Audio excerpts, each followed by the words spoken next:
the news from WTCN TV's expanded news gathering facility. WTCN TV, Channel 11. This is Kare 11 News at 10.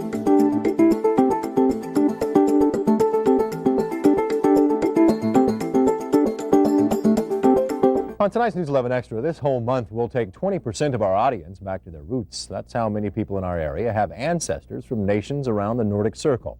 Two of those nations, Sweden and Finland, are planning major celebrations in the U.S. because it was 130 years ago this year the Nordic immigration began. Kirsten Lindquist begins our series, Heritage, the Nordic Circle.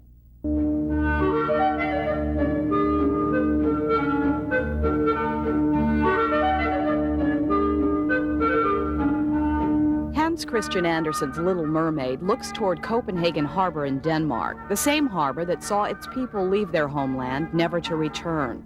And at this market in downtown Helsinki, Finland, life goes on, just as it did when many of these folks' relatives left for America. The same is true in Oslo, Norway, where ship after ship used to carry people to the New World. But the story of Nordic immigration began here in Stockholm, Sweden. These days, most of the people who live here stay here. But 350 years ago, Swedes began an emigration to the United States that in 3.5 centuries established communities all over America. The early 17th century was the beginning of Sweden's growth as a European power. The royal dynasty Vasa was in control here in Stockholm, and its young king, Gustavus Adolphus, was encouraged to colonize the New World. And colonize the New World is just what the Swedes did. They were the first Europeans to establish a colony in the Delaware Valley. Wilmington, Delaware, was the cradle of Swedish immigration in America. 200 years later, during the pioneer period, Nordic settlers arrived here by crossing the Atlantic in cargo ships. They traveled across our country in covered wagons, then lived in sod homes. Those settlers laid the groundwork for future arrivals. By 1865, the American Civil War was over, and opportunities for newcomers seemed bright.